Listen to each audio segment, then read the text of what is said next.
Selamat siang anak-anak. Silakan untuk kelas 11. Sekarang pelajarannya yang kelas 10 bisa meninggalkan room ini.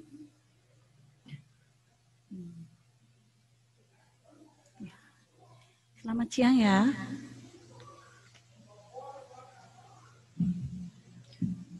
Apakah sudah kedengaran suara Ibu?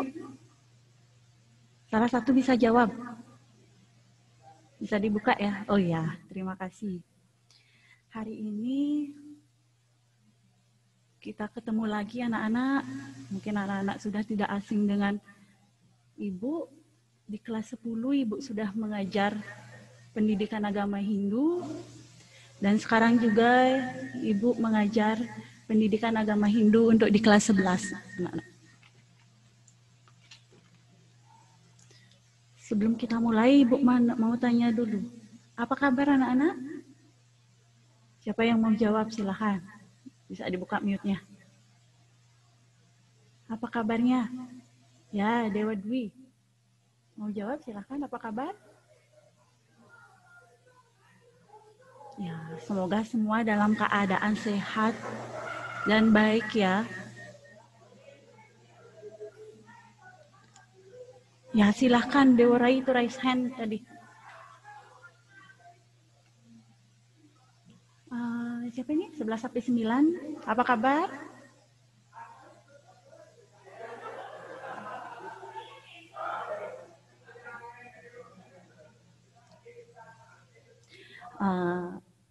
Hari ini pelajaran agama Hindu. Sebelum memulai pembelajaran, kita awali dengan mengaturkan pangenjali umat terlebih dahulu, anak.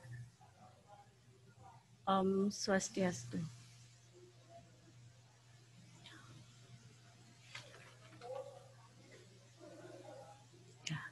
Ibu tidak perkenalan lagi anak-anak ya. Anak-anak sudah tahu Ibu Risma mengajar pendidikan agama Hindu. Kita juga sempat ketemu di kelas walaupun cuma 1 kali. Ini nomor WA Ibu. Yang belum tahu silahkan. Ya.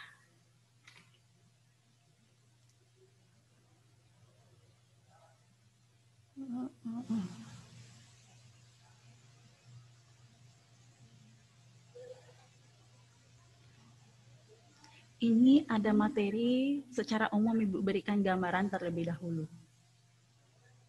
Sebelumnya Ibu mau melanjutkan ke pembelajaran, walaupun kita masih tetap daring anak-anak untuk sementara ini, anak-anak jangan kecewa, jangan sedih. Harus tetap semangat. Walaupun kita masih daring, karena nanti kita bisa ketemu lagi di sekolah. Ini materi pendidikan agama Hindu di kelas 11, semester 1 dan semester genap. Itu ada 5 bab anak-anak. Di semester 1 itu ada 3 bab, di semester 2 itu ada 2 bab. Yang pertama yang akan kita bahas pada hari ini itu adalah bab yang pertama, yoga sanas dalam susastra Hindu.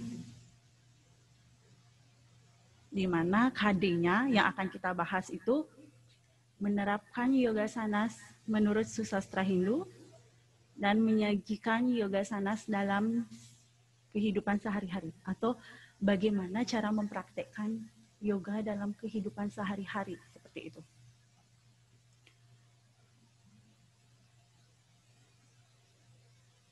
Terus Ibu lanjutkan, ini tujuan pembelajaran kita. Melalui pembelajaran video conference atau Zoom, dan Ibu akan memberikan penugasan serta ulangan melalui e-learning, peserta didik itu akan dapat memahami 6 hal ini anak-anak. Yang pertama itu menjelaskan pengertian yoga, itu tujuan kita.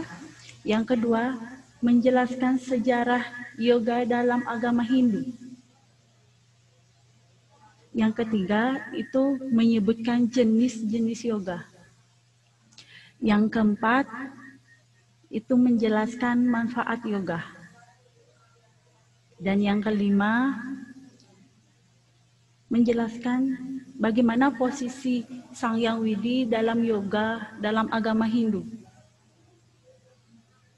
Nomor 6, mempraktekkan sikap-sikap yoga. 6 tujuan ini yang akan kita bahas dalam satu bab anak-anak.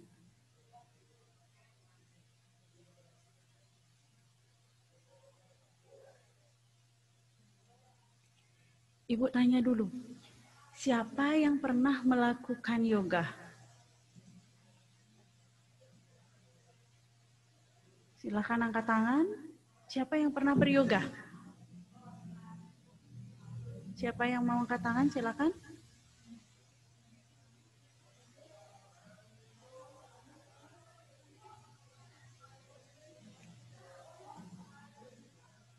Silakan, siapa yang mau angkat tangan? Nggak ada ya? Berarti belum pernah beryoga ya? Ya, yoga itu banyak macamnya anak-anak. Sebelum Ibu menjelaskan pengertian. Contohnya, yoga sikap duduk kita saat sembahyang. Itu juga namanya salah satu gerakan yoga anak-anak.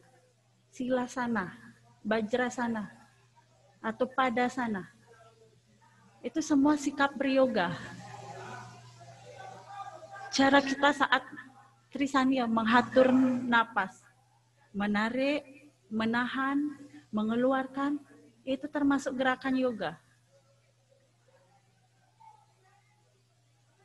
Terus, apalagi gerakan yoga yang bisa kita lakukan setiap hari selain itu? Melantunkan mantra, mengucapkan mantra Trisanya dengan baik dan benar. Itu juga termasuk yoga. Tapi anak-anak tidak menyadari. Mungkin anak-anak kira yoga itu hanya gerakan saja. Tidak. Mengatur napas saat Trisandya yang tadi itu juga beryoga. Ingat, beryoga tidak semata-mata hanya duduk melakukan suatu gerakan. Bukan itu saja. Siapa yang mau menjelaskan apa itu yoga, anak-anak? Ika, silakan.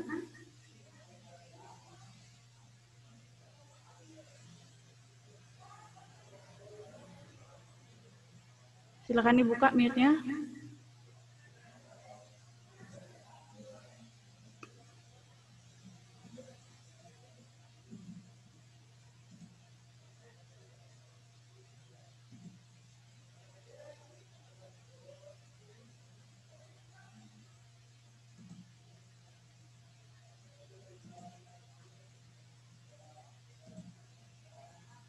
Silakan.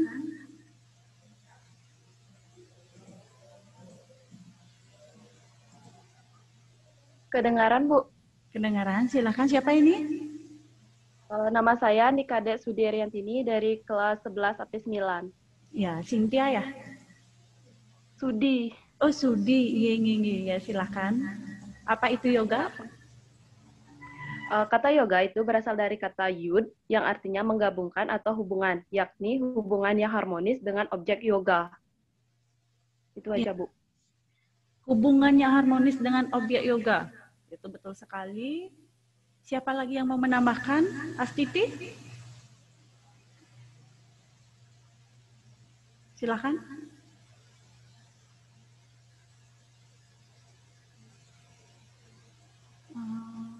Astiti, siapa nih? AP9 Gusti Ngurah.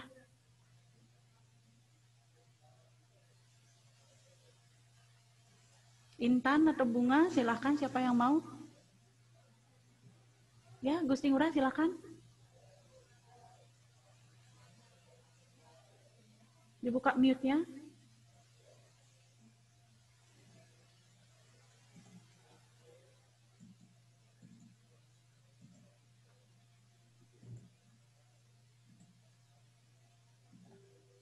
Ya, di sini Ibu jelaskan ya. Kalau nggak, padahal Ibu udah buka nih. Tunggu dulu ya. Ya, yang lain mute ya.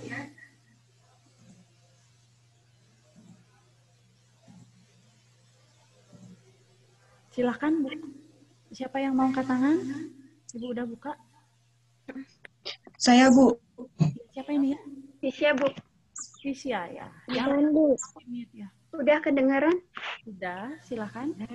Baik, Tisha akan menjelaskan yoga yang dimuat dalam buku Yoga Sutra. Nah, yang pertama, yoga adalah ilmu yang mengajarkan tentang pengendalian pikiran dan badan untuk mencapai tujuan terakhir yang disebut dengan samadhi. Kemudian, yang kedua, yoga adalah pengendalian gelombang-gelombang pikiran dalam alam pikiran untuk dapat berhubungan dengan Sang Yang Widiwasa. Yang ketiga, yoga diartikan sebagai proses penyatuan diri Sang Yang Widiwasa secara terus-menerus.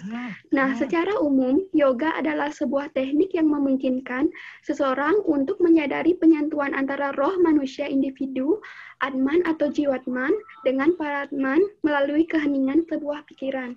Sekian, terima kasih. Ya, terima kasih Tisa, itu sangat lengkap sekali. Penyatuan Atman dengan Brahman atau menghubungkan diri kita secara terus-menerus dengan ide Sang Yang Widi. Seperti yang dijelaskan oleh kedua temannya itu sangat benar. Di sini Ibu akan menekankan lagi. Silakan di-mute ya. Secara etimologi, kata yadnya itu berasal dari kata yud yang artinya menggabungkan atau menghubungkan. Artinya yang di sini kan apa yang dihubungkan? Pikiran kita pada suatu objek. Memokuskan pikiran pada suatu objek. Itulah beryoga. Kalau kita memikirkan ide Sang Yang Widiwasa, itulah yang kita fokuskan. Itu maksudnya beryoga. Terus dalam Patanjali mengatakan yoga citawarti niroda. Itu yang artinya bagaimana cara kita mengendalikan gerak pikiran. Atau cara kita mengendalikan pikiran yang liar. Itulah beryoga.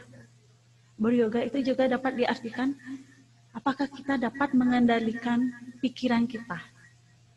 Contohnya kalau kita sembahyang, apakah kita bisa memokuskan diri kita kepada ide Sang Yang Widiwasa? Tidak memikirkan hal yang lain. Itulah beryoga. Selanjutnya, Ibu tambahkan, kata yoga itu berasal dari bahasa Sanskerta. Sama juga yang artinya yud menghubungkan atau menyatukan. Kalau secara umum, yoga itu diartikan bermeditasi, Nak. Menenangkan pikiran, itulah beryoga.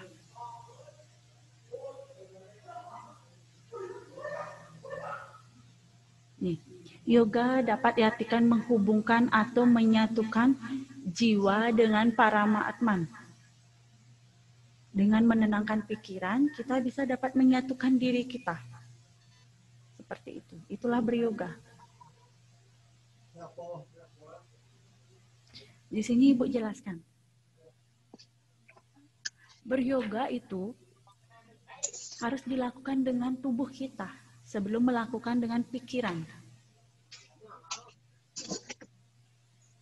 Makanya dari itu, tubuh itu harus bersih, anak-anak.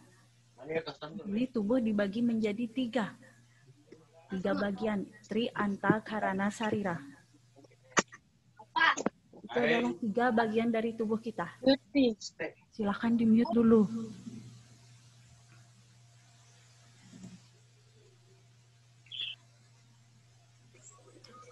Yang pertama itu ada stula sarira, badan halus. Maaf, stula sarira itu badan kasar. Siapa yang mau menyebutkan contoh badan kasar itu seperti apa dalam tubuh kita? Ini Komang Ayu Widya. Silakan.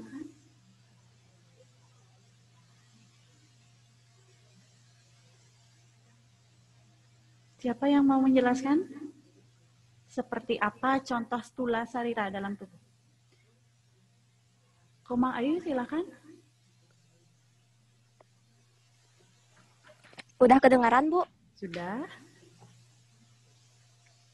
Contoh badan kasarnya itu seperti pertiwi, apah, tejo, bayu, dan akasa. Yang kayak gitu, Bu? Ya, betul sekali. Seperti yang dijelaskan Komang Ayu, badan kasar, stula sarira dalam tubuh kita itu hal-hal yang bersifat kokoh. Kalau pertiwi itu kan dalam Buana Agung itu tanah. Kalau dalam tubuh kita itu tulang, otot, daging, hal-hal yang bersifat padat. Itulah stula, badan kasar. Bukan semua jiwa kita, karena dalam tubuh kita itu ada stula, ada suksma, ada antah. Berarti ingat di catatannya anak-anak, stula itu contohnya tulang, daging yang seperti itu. Di sini ada suksma, yaitu badan halus. Coba Astiti, apa itu badan halus contohnya? Udah kedengeran, Bu? Sudah. Badan halus itu atau suksma sarira adalah lapisan tubuh yang tidak dapat dilihat atau disentuh, seperti pikiran pada manusia. Ya, betul sekali ya Astiti ya. Suksma itu badan halus dalam tubuh kita itu adalah pikiran atau manah. Yang tidak bisa kita sentuh, tapi bisa kita kendalikan, seperti itu. Kalau stula bisa kita sentuh anak-anak. Yang terakhir itu antakarana, badan penyebab. Ini apa nam? Gusti Ayu, silakan.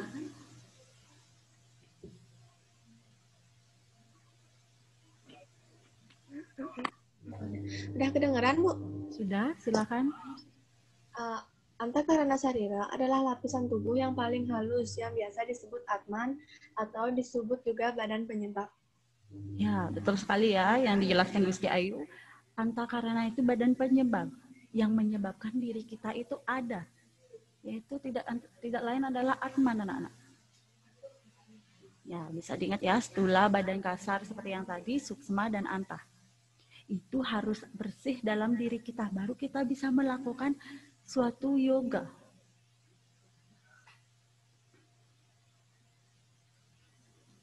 Di sini ada penjelasan di sebelah kanan. Menurut Yoga Sutra Patanjali, yoga itu dapat diartikan menjadi 3, anak-anak. Yang pertama, yoga yaitu mengendalikan pikiran dan badan untuk mencapai tujuan. Yang anak-anak artikan kita harus mampu mengendalikan pikiran kita, mana, badan, jasmani kita untuk mencapai suatu tujuan yang kita inginkan. Itu maksudnya. Yang kedua, mengendalikan gelombang-gelombang pikiran untuk dapat berhubungan dengan Tuhan. Apa arti gelombang pikiran? Apa itu gelombang pikiran? Ya, di sini Ibu jelaskan, gelombang pikiran itu adalah pikiran-pikiran yang tidak menentu, baik itu pikiran yang positif, yang negatif. Pokoknya tidak menentu pikiran itu. Itulah yang harus kita hilangkan. Kita harus memokuskan kepada satu titik untuk melakukan yoga itu. Jadi pikiran yang amburadul itu harus kita hilangkan anak-anak. Setelah itu baru kita dapat menghubungkan diri kita dengan melakukan yoga. Yang ketiga, itu yoga diartikan proses menyatukan diri dengan ide Sang Yang Widi. Ya, betul sekali. Dengan melakukan yoga, kita bisa menyatukan diri kita. Menyatukan dengan cara memusatkan pikiran. Seperti itu. Itulah 3 arti yoga menurut Yoga Sutra Patanjali. Ini pengertian. Sekarang kita membahas sejarah yoga. Sebelum Ibu membahas sejarah yoga, Ibu mau tanya dulu, apakah sudah mengerti dengan pengertian yoga?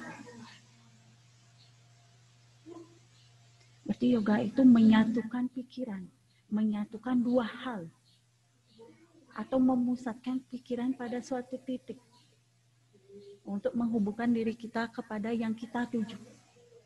Yang kita tuju itu tidak harus ide Sang Yang Widi, anak-anak. Seperti itu. Kalau anak-anak mau belajar, harus konsentrasi.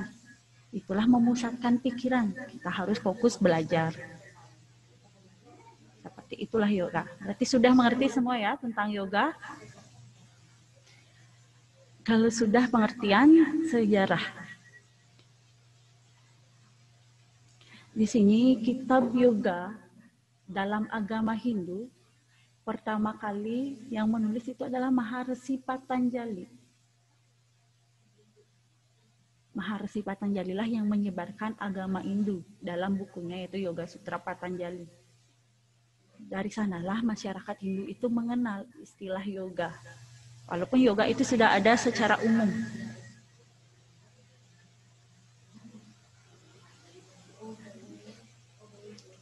Di sini, sejak lebih dari 5.000 tahun yang lalu, yoga sudah dikenal sebagai alternatif pengobatan melalui pernapasan.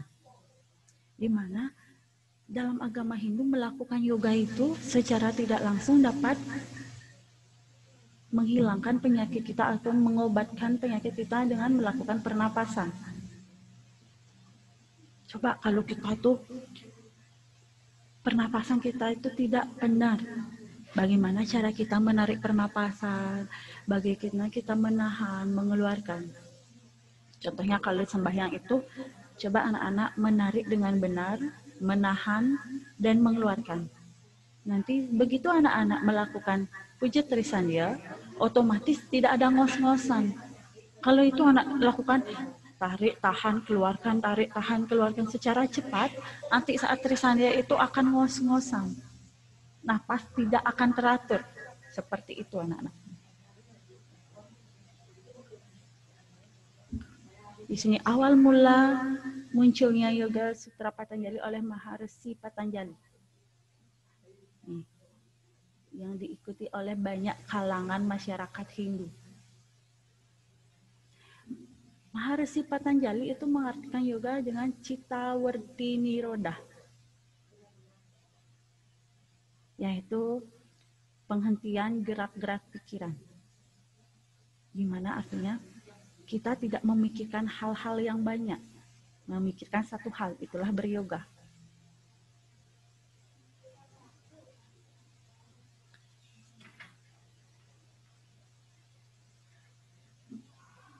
Di sini, dalam pelaksanaan yoga, Ibu jelaskan lagi, agama itu sangat berpengaruh, di mana itu berguna sebagai petunjuk-petunjuk dalam pelaksanaan yoga.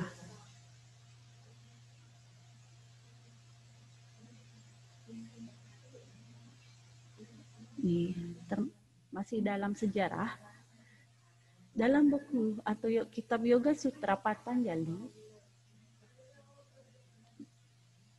itu yoga dikelompokkan menjadi 4 anak-anak. Ada samadhi, sadhana,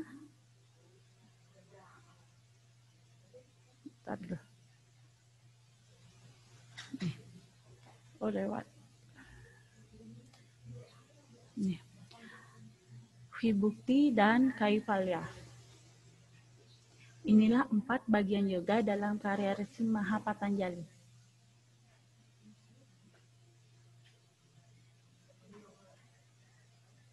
Ya. Siapa yang mau menjelaskan Samadhipada yang pertama?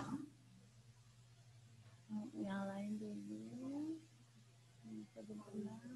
Yang Gusti Ngurah dari tadi belum sempat. Gusti Ngurah 11-9. Silakan. Udah kedengaran, Bu? Udah kedengaran, Bu? Silakan, Gusti Ngurah. Udah kedengaran, Bu? Sudah, silakan. Apa itu Samadhipada?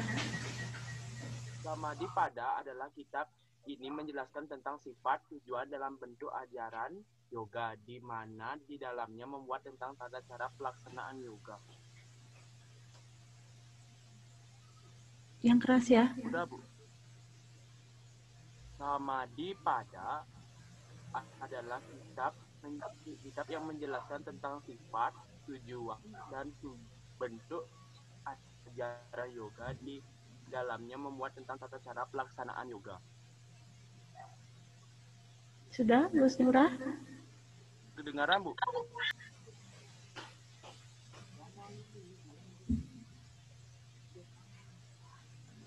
Udah kedengaran, Bu? Sudah, tapi agak kurang keras ya. Ya, Ibu tambahkan ya. Seperti tadi Ibu sudah dengar yang dijelaskan Gusti Ngurah yang pertama, tapi yang berikutnya Ibu kurang dengar. Nanti ya. Samadhipada itu adalah kitab di mana yang menjelaskan tentang sifat, tujuan, dan bentuk yoga. Seperti sekarang ini. Sifatnya itu seperti apa? Tujuan yoga itu untuk apa? Dan bagaimana bentuk-bentuk ajaran yoga itu dalam agama Hindu? Itu yang kita bahas. Itu disebut dengan samadhipada. Juga membahas tentang bagaimana pelaksanaan yoga yang benar. Misalnya melaksanakan Surya Namaskara. Yoga yang paling gampang. Yang kedua, itu ada sadhana, anak-anak. Itu di mana kitab yang menjelaskan tentang pelaksanaan yoga seperti bagaimana caranya mencapai samadhi. Samadhi itu adalah tujuan terakhir kita. Samadhi itu menyatukan diri kita dengan ide Sang Yang Widiwasa. Yang ketiga, itu ada Vibhuktipada. Itu di mana menjelaskan tentang aspek sukma dan batiniah, atau kekuatan gaib yang diperoleh dalam ajaran yoga. Ibu tekankan, di sini kekuatan gaib itu dalam artian bukan hal negatif ya. Misalnya orang yang beryoga kalau sudah memiliki ilmu tinggi itu akan bisa memiliki kemampuan yang lebih, seperti itu maksudnya.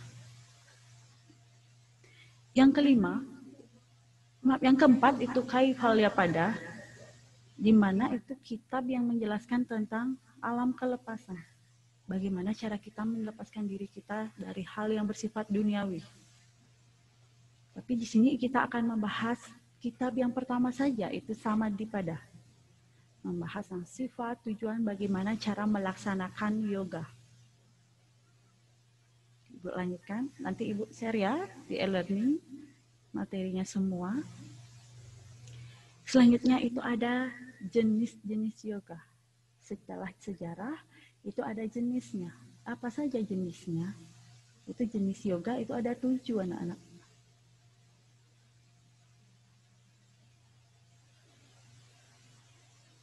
Dalam ajaran yoga termasuk dalam sastra Hindu. Berbagai sastra Hindu yang memuat ajaran yoga diantaranya adalah kitab Upanishad. Banyak ajaran agama Hindu itu mengaitkan dengan yoga. Contoh pelajaran kita saat kelas 10 itu ada Upaweda. Itu kan ada yoga juga di sana. Upanishad, Bhagavad Gita, Yoga Sutra, Hatha Yoga. Itu semua kitab bersumber dari yoga. Disinilah 7 jenis yoga anak-anak. Ada Hatha, Mantra, Laya, Bhakti, Raja, dan Jnana.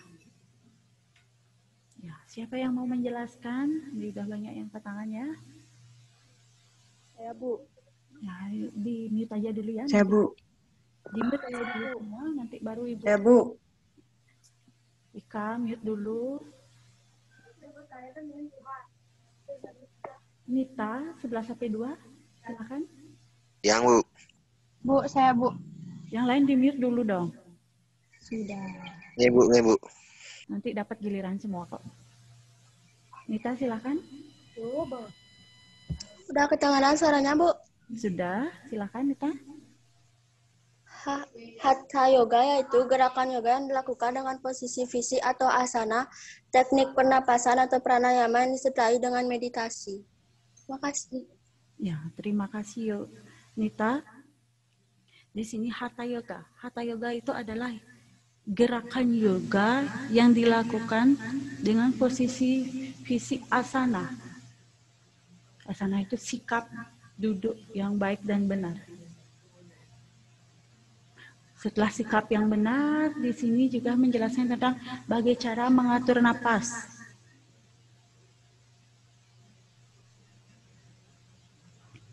Dengan posisi yang baik, mengatur napas yang benar, kita dapat mengantarkan pikir kita menjadi lebih fokus, lebih tenang. Itulah Hatha yoga anak-anak. Setelah fokus, tenang, pikiran itu akan menjadi sehat. Tubuh kita akan menjadi sehat. Itulah Hatha yoga. Selanjutnya yang kedua itu mantra. Silahkan di-mute Ibu saja yang menyebutkan namanya ya. Ibu cari yang belum dulu ya, yang belum pernah. 10-4, Dewi Yanti. Sudah, Bu. Sudah, silakan. Untuk pengertian mantra yoganya adalah menyeimbangkan kembali tubuh, pikiran, dan hati yang memasuki keadaan kesadaran yang lebih tinggi. Mantra membantu melepaskan emosi dan kondisi yang ditekan dari pikiran bawah sadar dan bawah sadar. Oh, menekankan pikiran dalam bawah sadar dan kesadaran. Itu ya? Iya. Itu. Terima kasih Dewi Yanti. Ibu tambahkan di sini seperti namanya, mantra yoga. Artinya kita mengatur pikiran kita, mengatur diri kita itu melalui sebuah mantra. Yaitu gerakan yang diloga dengan cara mengucapkan kalimat-kalimat suci mantra anak-anak. Itu juga beryoga. Asal dilakukan dengan baik, dengan benar. Selanjutnya, itu ada Laya Yoga atau Kundalini Yoga. Bulu AP1, Ayu Liani. Kedengaran, Bu? Kedengaran, silakan. Laya Yoga atau Kundalini Yoga adalah jenis yoga menggabungkan gerakan yang repetisi, latihan pernapasan, nyanyian, pujian-pujian, serta meditasi untuk membangun energi spiritual yang konon berbaring di dasar tubuh manusia. Iya, terima kasih ya, Ayulia. Itu membangunkan diri kita. Itu namanya Kundalini. Di sini Ibu tambahkan gerakan yoga yang dilakukan dengan menundukkan atau kekuatan yang kita tidak tahu itu ada seperti itu. Seperti yang tadi, ada hal-hal yang bersifat gaib. Gaib itu bukan hal negatif. Misalnya kita memiliki kemampuan yang kita tidak sadari. Itulah Laya Yoga anak-anak, membangkitkan hal tersebut. Selanjutnya itu keempat ada Bhakti. Sutta Sesana 10-6. Maaf ya, 11-6. Yang kedengaran. Silakan, sudah. Pengertian Bhakti Yoga dalam istilah agama Hindu itu adalah merujuk kepada praktek pemujaan dengan tulus ikhlas kepada Tuhan maupun kepribadian. Ya, betul sekali ya Sutta ya. Bu, terima kasih, Bu. Bhakti seperti namanya. Melakukan yoga dengan pemujaan, dengan pembaktian yang dilakukan dengan tulus ikhlas. Seperti itu. Yang kelima itu ada Raja. Ibu kasih yang belum pernah dulu ya. Semua dapat temannya. Evan. 11-10. Nima Debu, siapa ini ya?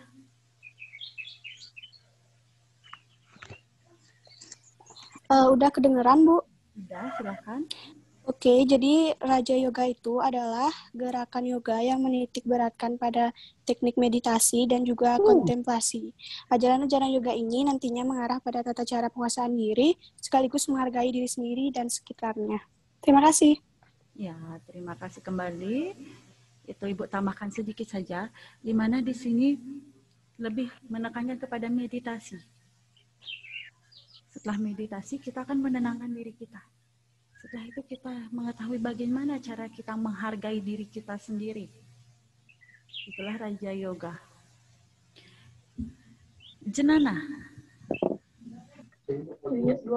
Di 10-9 yang bertiga ini siapa tadi ya nama? Ya, Bu. Wahyu, Bu. Saya, Bu. Ya, silakan.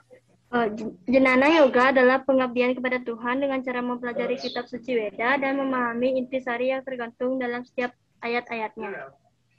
Ya, betul ya. Ini siapa namanya ya? Kedengaran? Jenana, seperti namanya. Kalau jenana itu kan pengetahuan. Berarti gerakan yoga yang dilakukan dengan pengetahuan atau pendidikan anak-anak. Selanjutnya itu ada karma.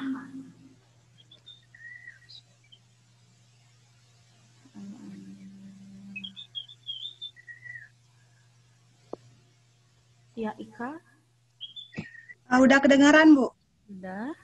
Karma yoga adalah gerakan yoga yang mempercayai adanya reinkarnasi. Melalui karma yoga, umat dibuat untuk menjadi tidak egois karena yakin bahwa perilaku umat saat ini memungkinkan berpengaruh pada kehidupan yang mendatang.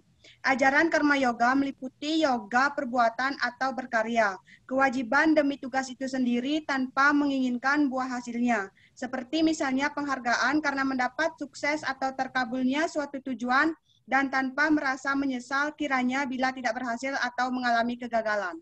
Ya, udah lengkap ya yang dijelaskan sama Ika. Terima kasih ya. Di sini karma, sesuai namanya karma itu perbuatan. Gerakan yoga yang dilakukan untuk menghargai perbuatan kita. Kita harus meyakini adanya karma pala. Apa yang kita lakukan, walaupun hasilnya kita tidak dapatkan sekarang, hasilnya itu akan berpengaruh pada kehidupan kita yang akan datang, anak-anak. Seperti itulah karma pala. Di sini kita ditekankan tidak egois. Misalnya membantu teman, tidak mengharapkan sesuatu, itulah karma. Setelah 7 jenis yoga, sampai di sini dulu, anak-anak ada yang ditanyakan? Ini siapa yang mau bertanya? Ini semua mau bertanya ya? Wahyu, apa mau bertanya? Ini nggak ada. Ini 10/9K. Kadek, siapa yang mau bertanya ya? Ya, silakan. Udah kedengaran, Bu? Udah. Bu, lanjut, Bu, lanjut, Bu. Saya mau nanya, Bu, tadi penjelasannya itu Yoga Sutra karya Maharshi Patanjali itu di kelompok atas 4 bagian yang terdiri dari 194 sutra. Dan waktu semester 1 itu dijelasin sama juga tapi 196 sutra, Bu. Jadi yang benar itu yang mana, Bu? Oh iya. Bu tekankan ya. Berapa sutra gitu ya?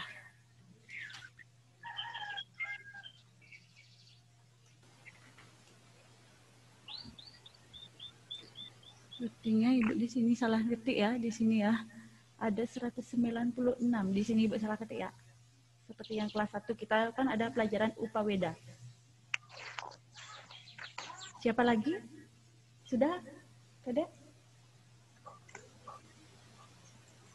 Siapa lagi yang mau bertanya? Wahyu mau bertanya ya? Tidak. Wahyu mau bertanya? 11/4? Itu yang berdua itu mau bertanya? Ya silakan kalau mau. Jangan saling tunjuk. Kalau nggak ada, tidak ada yang ditanyakan. Ada lagi yang mau bertanya mengenai pengertian, sejarah, dan jenis yoga? Baru 3 kita bahas. Kalau tidak ada, untuk pelajaran hari ini, Ibu tutup sampai di sini ya. Anak-anak pelajari sekarang Astanga Yoga, bagaimana ide Sang Yang Widi dalam yoga, seperti itu. Untuk materi semua nanti Ibu pasti akan share di e-learning. Akhir kata, Ibu akan tutup dengan Paramasanti, anak-anak. Silakan atur sikapnya. Om Santi. Terima kasih ya.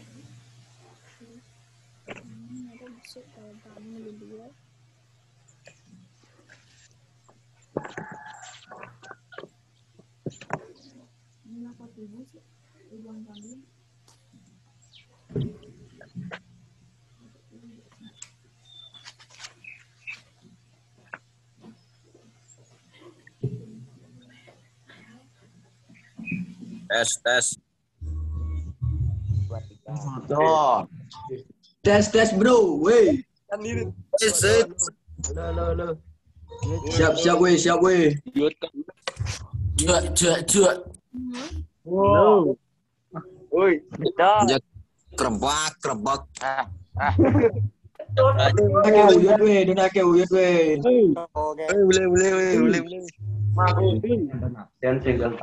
Belas. Tuyul kenapa? Halo. Nasi. Pak, nunggu kuyut, Pak. Siap. Jam diam, Pak, jam diam. Nama yang tua. Depan jam. Yang mete. Kudasai. Siap. Kapan ada? Halo.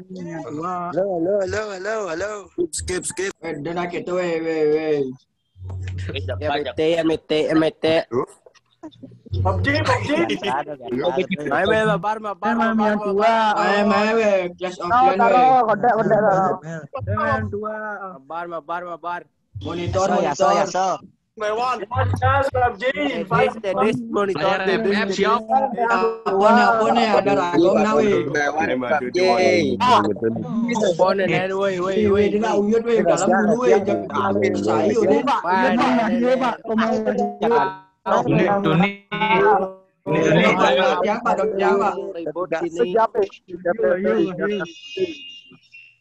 Ini kau Pak.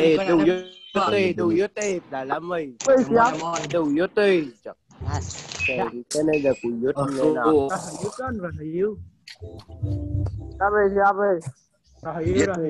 Duyut semeton.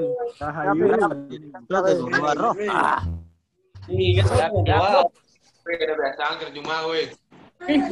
Jak saya udah cuma udah nasi. Siap. Tong anjing. Restu ada mo. Budi monitor. Siap, weh. Komeng. Weh, kopi sama gula. Lep punya ciman. Majan.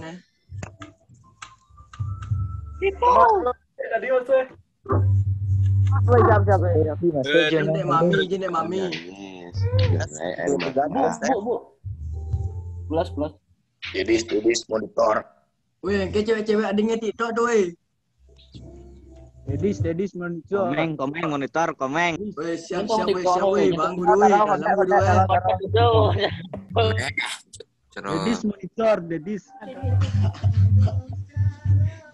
Weh, ada Jang panggilnya, weh. Siap, weh. Lo. Siap.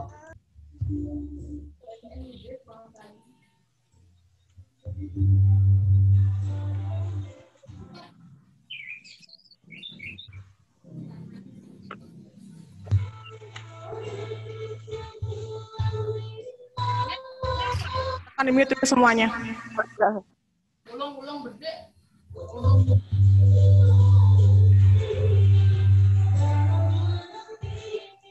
Tanam ubi tak perlu dibaca.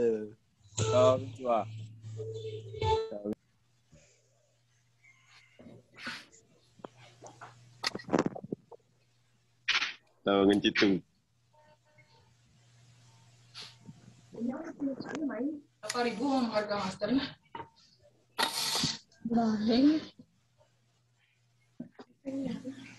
Tanam ubi tak perlu dibaca. Ngencitung. Kemarin nih nyadan sebenarnya. Bacot kok babi. Cici. Yang mantap. Tanam ubi. Siap. Weh. Tanam ubi. Wih, ini tanam budi. Weh, kamu nih Pelang motor. Bro. Siap. Sama TikTok. Dedis uyut. Siap.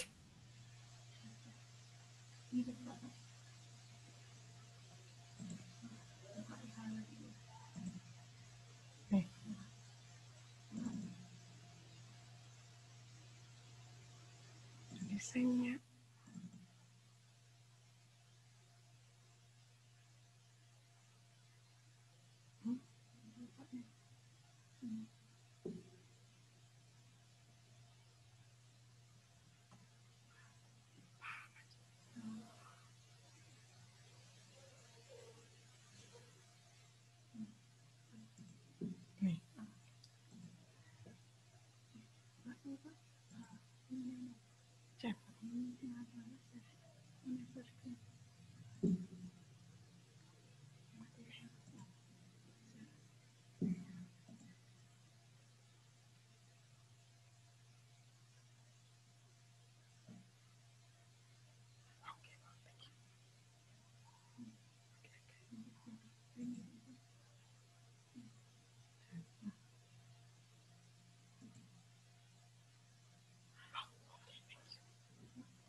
Oke, baiklah. Selamat siang. Kelas 11 semuanya. Untuk materi hari ini, Ibu akan menyampaikan mengenai materi menyediakan layanan porter untuk di kelas 11. Ya, baiklah. Dengan Ibu kembali, Iwayan Septiari, yang sebenarnya sudah kalian kenal dari kelas 10 sebelumnya. Ya, jadi yang ribut-ribut tadi, Ibu harapkan untuk bisa lebih disiplin lagi ya, dan menghargai siapapun guru yang hadir di sini memberikan materinya. Baiklah, untuk materi menyediakan layanan porter di kelas 11 ini sebenarnya adalah materi lanjutan dari kelas 10 sebelumnya. Yang mana pada materi menyediakan layanan porter ini terdiri dari, nah, kompetensi dasarnya, untuk pengetahuannya, itu adalah mendeskripsikan prosedur penanganan barang bawaan tamu, dan untuk keterampilannya adalah melaksanakan prosedur penanganan barang bawaan tamu. Ya, jadi dari KD inilah kita akan mempelajari hal-hal yang pertama, SOP escorting guest to the room, khususnya untuk individual guest. Jadi yang seperti pernah Ibu sampaikan di kelas 10 sebelumnya, SOP-nya baru sedikit saja yang Ibu sampaikan. Waktu praktek, kalau bisa kalian ingat, SOP-nya sudah Ibu sampaikan sedikit. Jadi untuk sekarang, Ibu akan sampaikan step-stepnya secara keseluruhan. Mudah-mudahan waktunya cukup ya untuk menyampaikan step 1 sampai dengan step 18-nya. Kemudian materi kita yang kedua, nanti setelah Ibu sampaikan SOP-nya adalah menangani barang bawaan tamu rombongan menuju ke kamar. Ya, jadi seperti yang pernah Ibu sampaikan sebelumnya, bahwa tamu itu akan ada 2 tipe. Ada tamu individu atau individual guest, dan juga ada tamu rombongan atau grup. Ya, harusnya di kelas 10 itu kalian mempelajari mengenai penanganan barang bawaan tamu individu atau individual guest, sedangkan untuk kelas 11-nya, kalian akan mempelajari mengenai penanganan barang bawaan tamu rombongan. Tetapi karena waktunya mepet, SOP-nya tidak sampai, Ibu sampaikan di kelas 10, makanya Ibu ambil di kelas 11 untuk SOP-nya. Ya, kemudian setelah menangani barang bawaan tamu rombongan, kita akan lanjut ke menangani keluhan tamu mengenai barang bawaan tamunya. Ya, jadi handling complaint, bagaimana kalian akan menangani keluhan-keluhan tamu terhadap barang bawaan tamunya. Dah. Kemudian, untuk di semester genap, nanti kita akan mempelajari mengenai menangani barang bawaan tamu pindah kamar. Ya, jadi yang pertama adalah menangani barang bawaan tamu individu, kemudian yang kedua menangani barang bawaan tamu rombongan untuk check-in-nya, kemudian yang selanjutnya di semester genap nanti kita akan mempelajari mengenai menangani barang bawaan tamu pindah kamar. Nah, itu mengenai materi pokok yang akan kita pelajari selama 1 tahun ke depan. Jadi Ibu ulangi lagi sekali. Yang pertama kita akan mempelajari SOP, escorting guest to the room-nya, khusus untuk individual guest. Kemudian yang kedua kita akan mempelajari mengenai menangani barang bawaan tamu rombongan menuju ke kamar. Kemudian yang ketiga kita akan mempelajari mengenai menangani keluhan tamu mengenai barang bawaannya. Ya, handling komplainnya. Nanti di semester genap baru kita akan mempelajari mengenai menangani barang bawaan tamu yang pindah kamar. Baiklah, itu adalah materi yang akan kita pelajari. Nah, untuk aturannya sekarang, aturan penilaian Ibu, karena kita tidak bertemu secara langsung ya, kita hanya bertemu melalui Zoom pada hari ini. Jadi, untuk penilaiannya, yang pertama Ibu akan nilai keaktifan kalian dalam memberikan tanggapan di kegiatan Zoom meeting ini. Itu yang pertama. Kemudian penilaian yang kedua adalah Ibu ambil dari nilai e-learning. Baik itu tugas, ulangan harian, maupun juga remedialnya nanti untuk ulangan hariannya. Nah, selain itu penilaiannya juga akan Ibu ambil dari nilai UTS dan juga UAS-nya atau penilaian akhir semesternya. Jadi, Ibu sarankan, karena pertemuan kita sedikit, ikutilah dengan baik. Kemudian, kalaupun kalian bisa menanggapi, baik itu pertanyaan maupun hal-hal lainnya, silakan disampaikan, termasuk juga nanti pengerjaan tugas dan juga pengerjaan ulangan harian di e-learning. Nah, seperti itu kira-kira penilaiannya nanti. Nah, Ibu langsung saja ke materi kita yang pertama, yaitu SOP escorting gas to the room, khususnya untuk individual gas, dan khususnya lagi setelah registrasi atau after registration. Jadi ketika kalian mengantarkan tamu menuju ke kamar, itu akan ada dua kemungkinan. Mengantarkan tamunya ketika tamu baru tiba atau baru turun dari mobil, dan yang kedua ketika tamu sudah selesai registrasi. Kalau yang diantarkan tamunya baru turun dari mobil, maka SOP-nya itu akan mulai dari membukakan pintu mobil, kemudian mengantarkan tamu menuju ke meja registrasi. Kalau yang kedua, ketika kalian mengantarkan tamu setelah selesai registrasi, maka SOP-nya akan langsung menuju ke kamarnya. Ya, jadi kita pilih yang kedua, after registration. Jadi tidak tamunya turun dari mobil, tetapi tamunya sudah selesai untuk melakukan proses registrasi. Jelas ya? Oke, baiklah. Untuk SOP-nya itu ada beberapa step. Step yang pertama dari SOP ini adalah persiapan diri, alat, dan formulir. Nah, seperti yang kita ketahui, persiapan dirinya dilihat dari penampilan, dari ujung rambut sampai dengan ujung kaki, itu yang dilihat. Dan kemudian alatnya, alat apa saja yang kalian perlukan ketika akan menangani barang bawaan tamu. Apakah perlu membawa troli? Apakah perlu membawa pulpen atau alat tulis? Kemudian yang berikutnya, yang perlu kalian persiapkan adalah formulirnya. Formulir apa saja yang harus kalian siapkan ketika akan menangani tamu check-in atau ketika akan mengantarkan tamu menuju ke kamarnya. Jadi formulirnya itu sudah pernah Ibu sampaikan, ya. Formulir apa saja yang perlu disiapkan atau disediakan oleh seorang bellboy atau bellmaid. Baiklah, setelah kalian sudah selesai mempersiapkan diri, alat juga sudah mulai dari troli, alat tulis, dan juga formulirnya, barulah kita akan langsung menuju ke step atau poin yang kedua. Yang mana poin yang kedua ini adalah mengucapkan salam, kemudian yang kedua memperkenalkan diri, dan yang ketiga adalah menanyakan kesiapan tamu menuju ke kamarnya. Jadi setelah selesai mempersiapkan diri, mempersiapkan alat, mempersiapkan formulir, ketika tamu sudah selesai registrasi, kalian akan dipanggil oleh front office atau oleh resepsionis. Nah, silakan langsung menghampiri tamunya untuk mengucapkan salam, memperkenalkan diri, dan menanyakan tamu apakah sudah siap atau belum menuju ke kamarnya.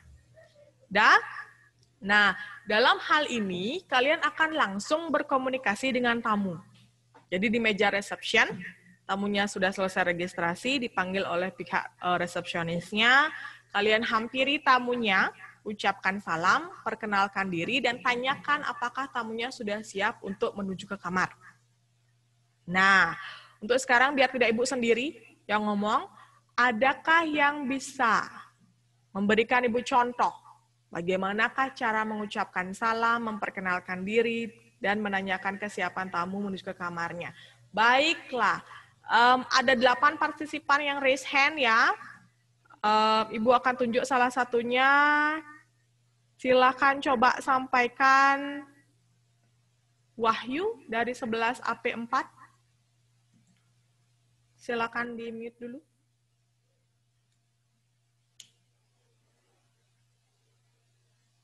Silakan Wahyu. Adakah Wahyu di sini? Dia raise hand.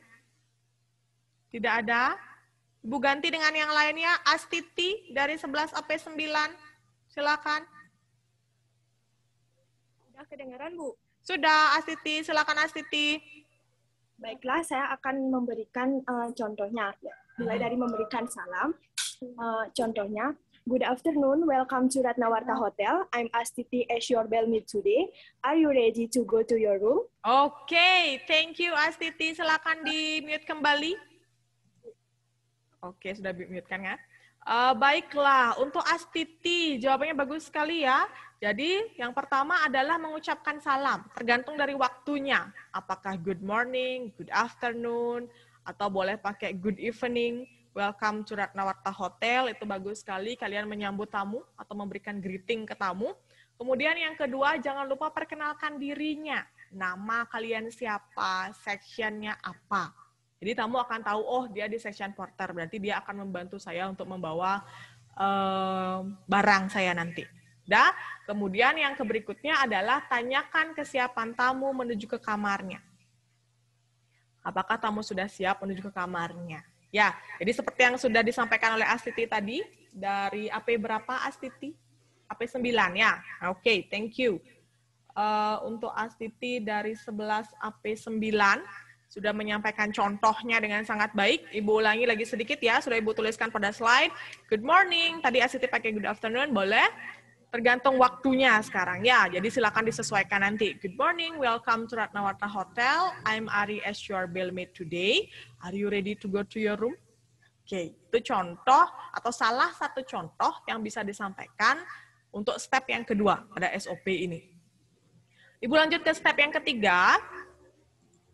Nah, yang ketiga stepnya, setelah kalian memperkenalkan diri, tamunya bilang, yes, I'm ready to go to the room. Itu misalnya jawaban tamunya. Tanyakan dulu jumlah barang bawaan tamunya. Apakah tamu mau bawa barang? Berapa jumlah barang bawaan yang dibawa? Itu harus ditanyakan dulu. Caranya menanyakan, ada yang mau mencoba? Oke, 6 participant raise hand, 8 participant raise hand. Baiklah, Ibu coba untuk Bunga Widyasari, silakan. Sudah kedengaran, Bu? Sudah, silakan Bunga. Contohnya yaitu, may I know how many legged do you have? May I know how many legged do you have? Boleh. Thank you, Bunga Widyasari. Dari AP berapa? Bunga Widyasari, AP berapa? AP 9. Oke, thank you.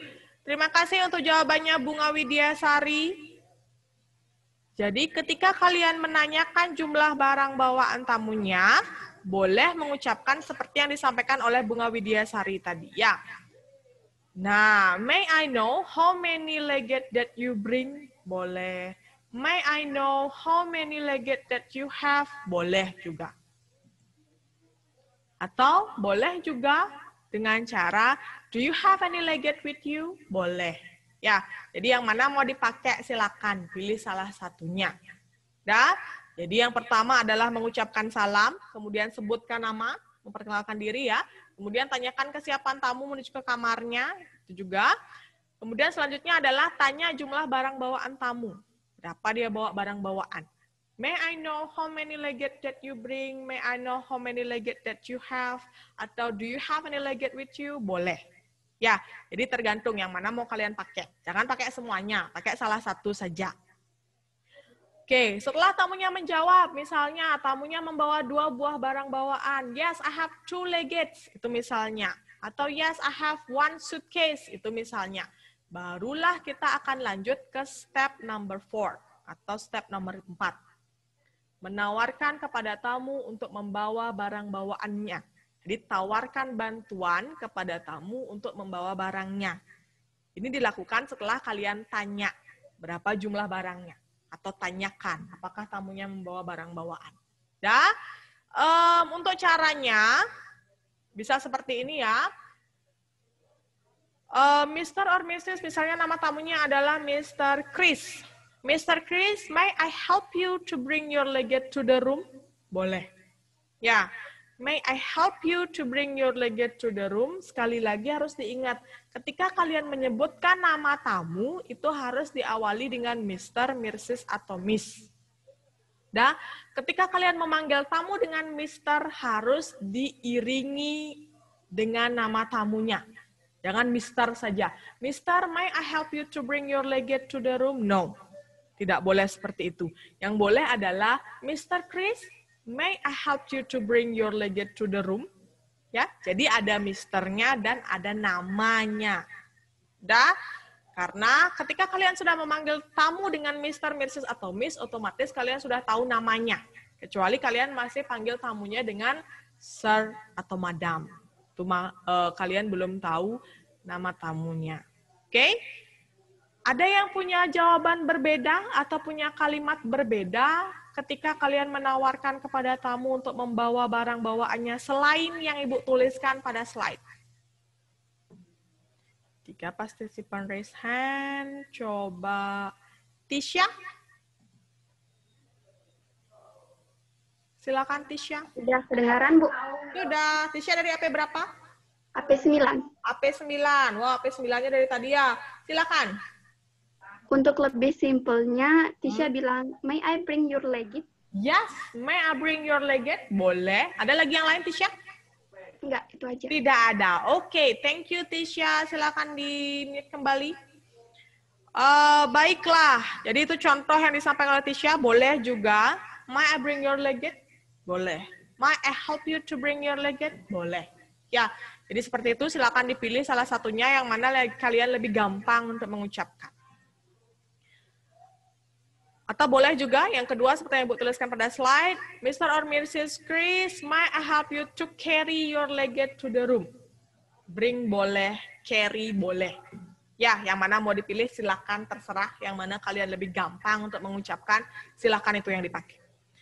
Next, setelah menawarkan bantuan kepada tamu untuk membawa barang bawaannya dan tamunya sudah mengizinkan, yes please, itu jawaban tamunya.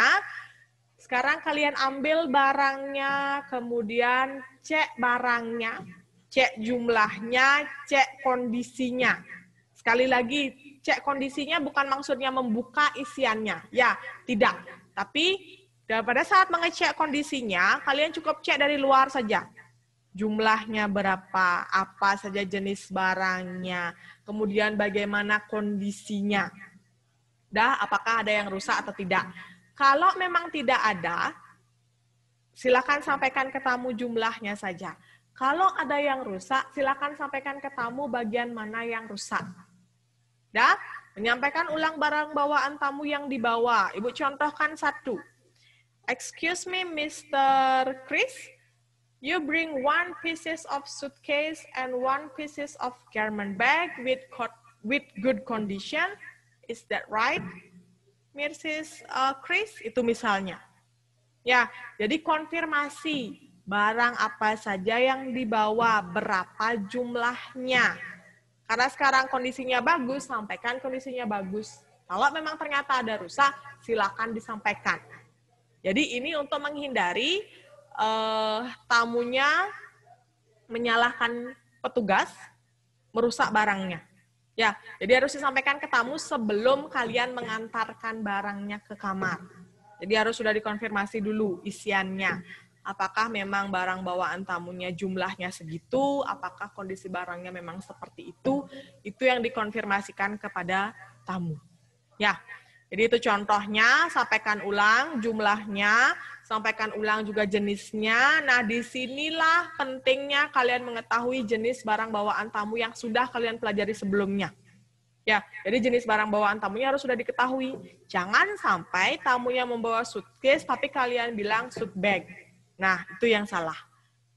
Jadi, jenis barang bawaan tamu harus sudah diketahui oleh seorang bellboy atau bellmaid. Jenis-jenis barang bawaan tamu merupakan basic pengetahuan yang harus diketahui oleh seorang bellboy atau bellmaid. Oke, baiklah. Ibu lanjut ke step berikutnya. Step yang ke-6. Setelah kalian sampaikan ulang barang bawaan tamunya dan tamunya sudah mengiyakan sesuai dengan apa yang kalian sampaikan, you bring 1 pieces of suitcase and 1 pieces of garment bag with good condition. Is that right, Mr. Chris? Yes, that is right. Itu misalnya jawaban Mr. Chris. Kalian langsung ke step berikutnya.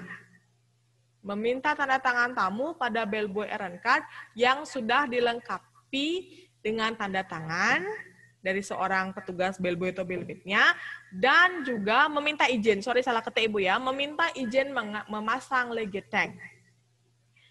Nah, ketika kalian mengecek di step yang kelima, ya, sebelum menyampaikan ulang, kalian cek barang bawaan tamunya. Pada saat itulah kalian juga bertugas untuk menuliskan di bellboy errand card. Jadi sambil dicek, sambil mengisi bellboy errand card, dan sambil menuliskan di legit tag. Jadi ada banyak proses di sana, di step yang kelima itu. Menawarkan untuk membawa, sudah diberikan oleh tamunya barangnya, kemudian selanjutnya setelah kalian sudah pegang barangnya, kalian cek jumlahnya, cek kondisinya, sekaligus juga mencatat di bellboy errand card dan juga menuliskan di legit tag. Sudah? Kemudian, setelah kalian sudah selesai mengkonfirmasi, sudah selesai menuliskan, barulah sekarang kalian minta tanda tangan tamu pada bellboy errand card-nya. Jadi kalau kalian masih ingat, bellboy errand card itu ada 2 tanda tangan di bagian bawah, ya, tanda tangan dari bellboy atau bellmate-nya dan tanda tangan dari tamu pemilik barang. Dan tanda tangan bellboy atau bellmate harus sudah diisi sebelum tamunya menandatangani. Jadi begitu kalian tuliskan, langsung ditandatangani. Setelah selesai ditandatangan, baru minta tanda tangan ke tamunya. Ada yang punya contoh kalimatnya atau bisa menyampaikan contoh kalimat yang bisa disampaikan ke tamu ketika akan meminta tanda tangannya, termasuk juga ketika akan memasangkan legit tag di barang bawaan tamunya. Oke, ada 4 orang yang raise hand.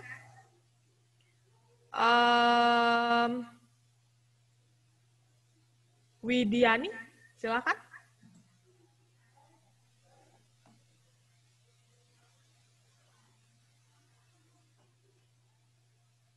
Silakan Widiani, diketut Widiani dari 11 sampai 7.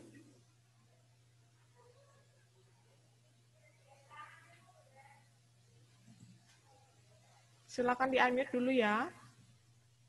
Udah kedengaran, Bu? Sudah, silakan. Jadi kalimatnya yang digunakan adalah, Mr. Juna, this is bellboy errand card, detail your legit, may I have your signature? Dan untuk izin memasangnya adalah, Mr. Juna, may I tag your legit? May I tag your legit? Boleh, Ya. Oke, thank you untuk Widiani atas jawabannya. Silakan di-mute kembali. Oke, ada yang punya jawaban berbeda dari jawabannya Widiani? Ketika akan meminta izin memasang legit tag, termasuk juga ketika akan meminta tanda tangan tamu pada bellboy errand card, silakan. Ibu coba dari AP 11 AP6 nomor 36. Namanya siapakah? Silakan di-mute dulu. Silakan, di sini ada 11 AP6 nomor 36. Siapakah dia? Tidak ada. Oke, baiklah Ibu ganti ya. Ada yang raise hand lagi, nih Kadek Sudiaryantini. Silakan. Jangan lupa di-unmute dulu. Silakan.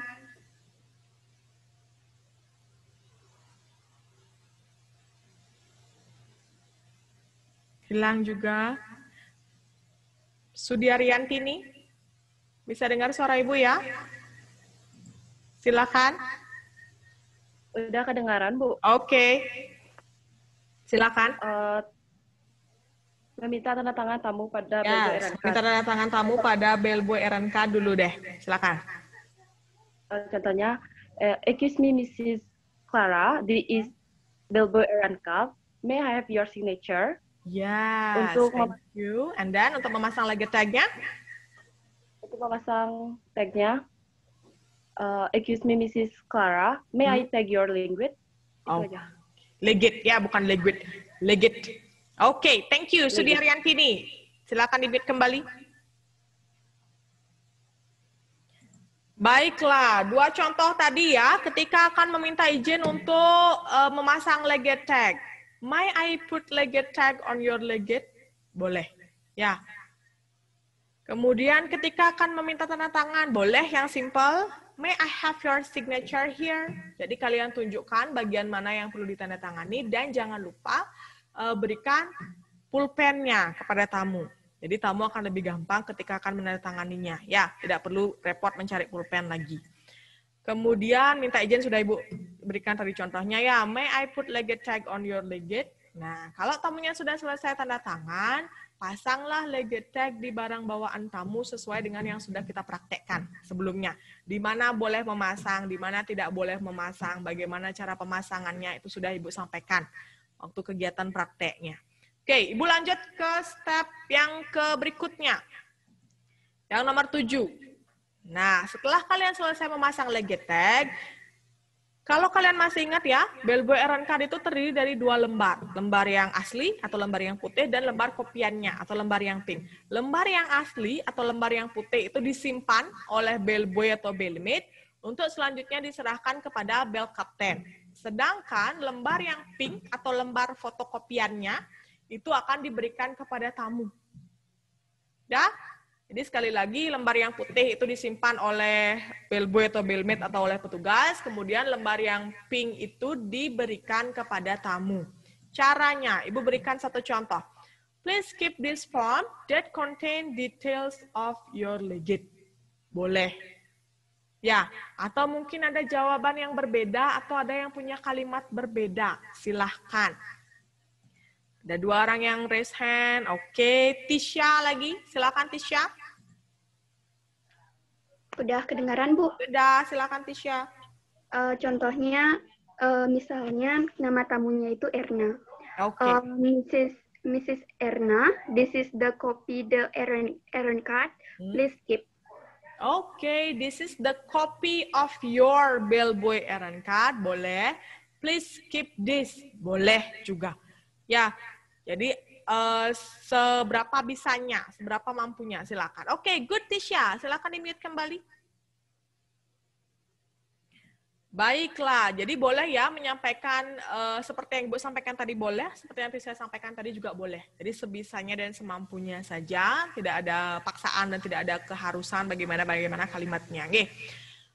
Selanjutnya, setelah kalian memberikan lembar kopiannya kepada tamu, step berikutnya adalah menempatkan barang pada posisi yang benar.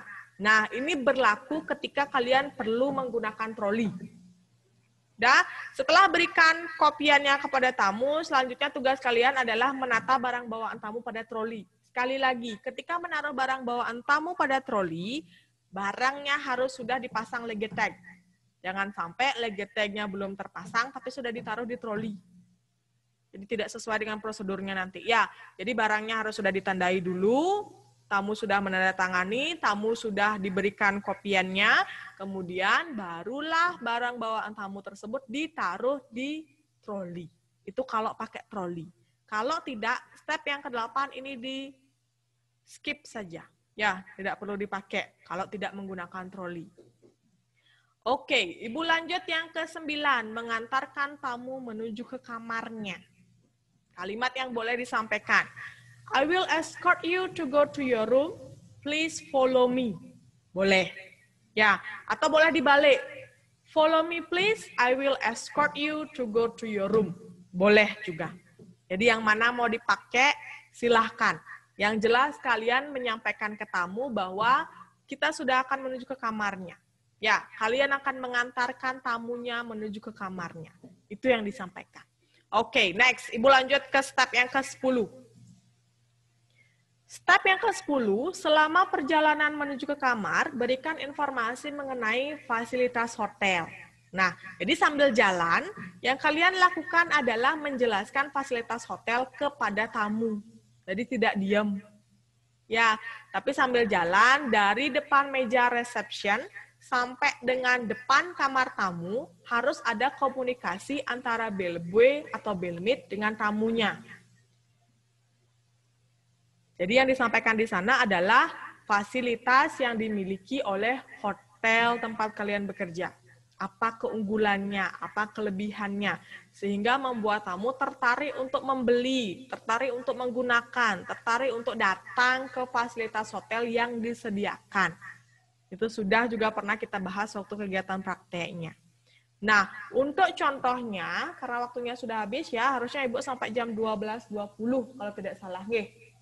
Sekarang sudah jam 12.24. Untuk step yang ke-10 ini, Ibu akan minta kalian di pertemuan berikutnya memberikan Ibu satu contoh atau dua contoh mengenai penjelasan fasilitas hotel.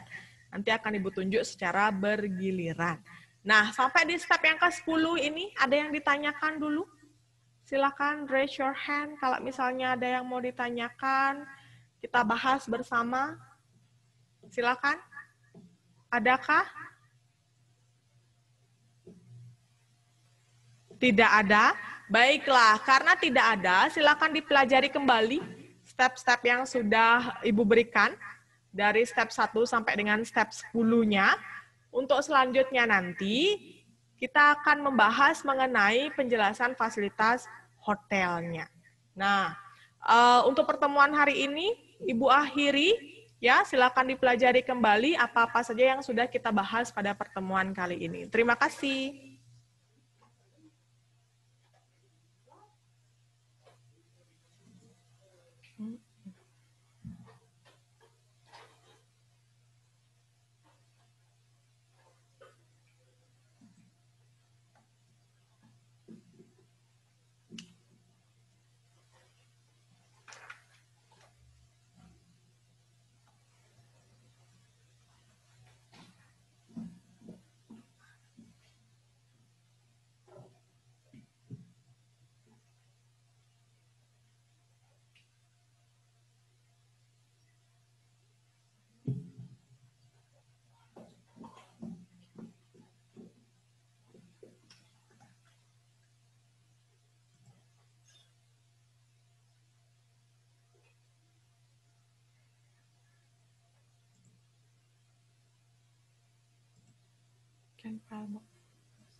Prosedurnya.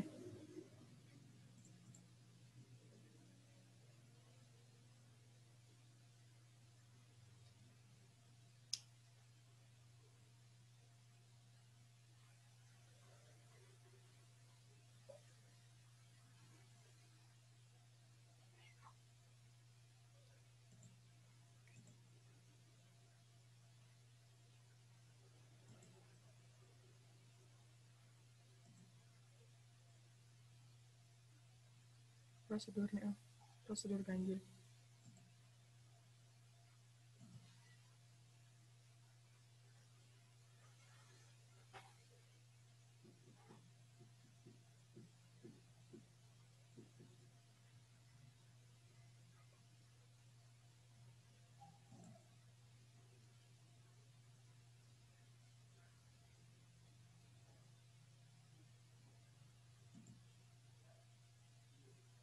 Oke.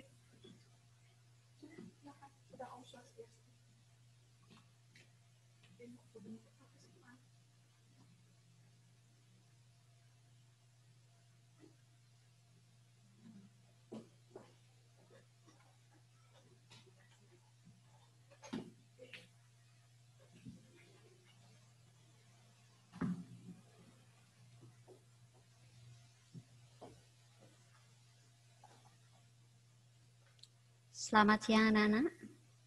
Bisa didengar suara Ibu? Bisa? Oke. Ya. Nah, setelah tadi diisi oleh Bu Ari, nah sekarang Ibu yang mengisi sesuai jadwal ya. Hari ini adalah Bahasa Indonesia. Ya, sebelumnya Ibu ingin mengucapkan Pangastun Kara Umat, Om Swastiastu. Ya, selamat bertemu kembali karena ini masih masa pandemi.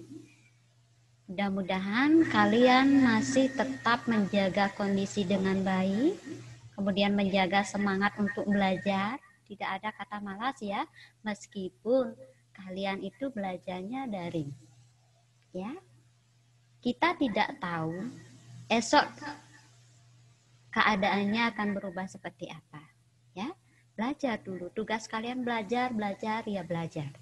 Ya, oke anak-anak, di semester 1 ini, yaitu mata pelajaran Bahasa Indonesia, diajarkan kelas 11 itu gurunya 3 orang ya.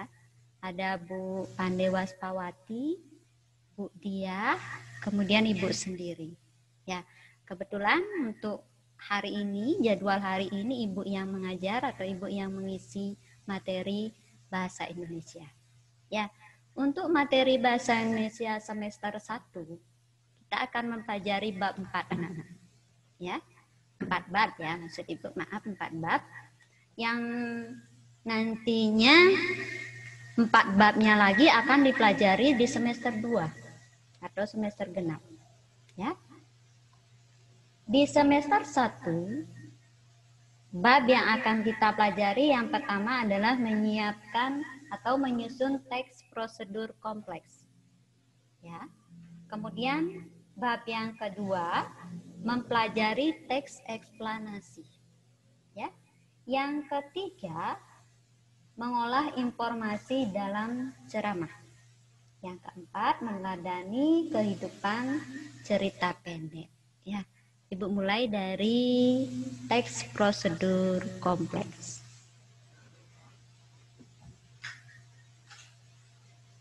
Ya. Ya, materi pertama di bab pertama di semester ganjil adalah teks prosedur kompleks. Ya. Nah, Ibu mulai dari tujuan pembelajaran teks prosedur kompleks, teks prosedur kompleks yang akan kita pelajari hari ini, yaitu peserta didik mampu mengonstruksi, menganalisis, merancang, dan menyusun teks prosedur kompleks.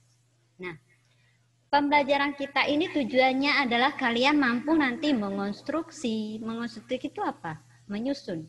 Ya, bagaimana teks prosedur kompleks itu? Jika nanti Ibu menugaskan kalian untuk menyusun teks prosedur kompleks. Kemudian menganalisis. Menganalisis itu apa? Kalian diharapkan mampu menganalisis.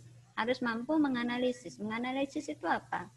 Mengamati. Bagaimana teks prosedur kompleks itu dari ciri-cirinya, dari jenisnya, dari bahasa yang dipakai itu, ya. Kemudian merancang dan menyusun teks prosedur kompleks. Nah, yang merancang dan menyusun teks prosedur kompleks ini jelas kalian ditugaskan untuk menyusun teks prosedur kompleks itu sendiri, ya. Sudah paham tujuannya? Oke, Ibu lanjutkan ya. Nah, Ibu mulai dari pengertian teks prosedur kompleks. Nah, pengertian teks prosedur kompleks adalah teks yang berisi langkah-langkah atau tahapan-tahapan yang sistematis untuk mencapai suatu tujuan. Nah, dalam teks prosedur ini berisi langkah-langkah, berisi tahapan-tahapan yang nantinya akan kalian pakai dalam menyusun teks prosedur kompleks. Ya. Berikutnya, mengapa teks prosedur itu disebut kompleks? Kenapa? Karena keterangan yang ada pada setiap langkah yang menjadikan teks tersebut kompleks. Kenapa mesti teks prosedur kompleks itu disebut kompleks?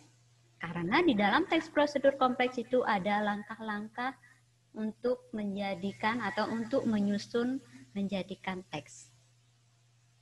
Ya. Berikutnya, ada prosedur yang dapat ditempuh dengan hanya 2 atau 3 langkah saja. Nah, biasanya dalam teks prosedur itu banyak langkah yang harus ditemukan. Ya, misalnya cara menghidupkan setrikaan, misalnya seperti itu kan banyak langkahnya. Hanya 2 langkah itu atau 3 langkah. Sedangkan yang banyak langkahnya itu adalah cara menghidupkan komputer, misalnya seperti itu. Banyak langkahnya. Nah, ada prosedur di sini, ada prosedur sederhana. Prosedur sederhana itu hanya dengan 2 atau 3 langkah saja, anak-anak ya. Itu disebut prosedur sederhana. Ya, seperti contoh tadi sudah Ibu sebutkan bagaimana cara mengoperasikan setrika listrik. Ada langkah-langkahnya. Yang pertama kalian apa? Memasang cuk. Ya, kemudian memasang cuk kabel listriknya. Ya, kemudian baru mulai menyetrika. Tuh, ya. Udah paham? Bisa dilanjutkan anak-anak? Bisa? Ya. Nah, berikutnya akan Ibu bahas mengenai ciri-ciri teks prosedur. Yang pertama adalah menggunakan pola kalimat perintah. Pola kalimat perintah. Ada yang bisa memberikan contoh? Yang mana pola kalimat perintah? Silakan. Ada yang bisa memberikan contoh? Ya. Ya, silakan. Ada? Silakan, ada yang bisa memberikan contoh?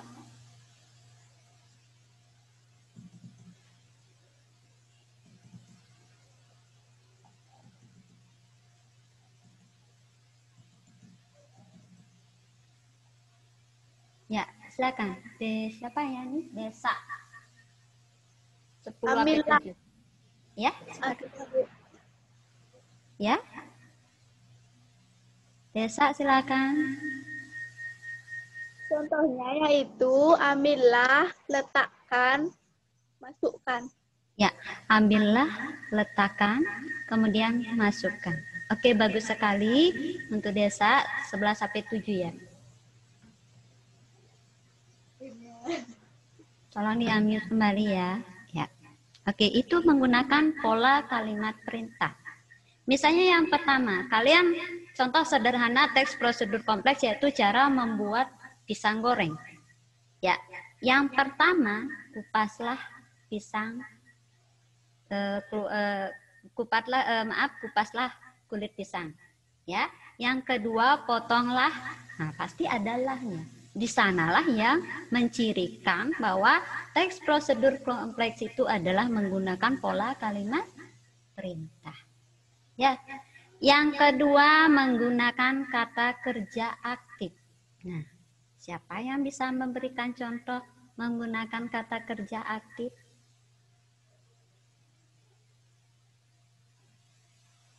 Oke, Tisha. Silakan. Udah kedengaran, Bu? Ya. Jadi kata kerja aktif itu adalah di mana subjeknya berposisi sebagai pelaku. Nah, contohnya meminta, memasak, menanak, bertengkar, berlari, dan lain sebagainya. Ya, di-mute dulu ya, Tisha. Ya, jawaban yang bagus sekali bahwa kata kerja aktif itu adalah suatu kata yang nanti polanya melakukan suatu pekerjaan secara aktif. Berlari, mengerjakan, dan lain sebagainya ya. Kemudian menggunakan kata penghubung, konjungsi atau konjungsi untuk mengurutkan kegiatan. Ada yang bisa menjelaskan? Kata penghubung seperti apa? Oke.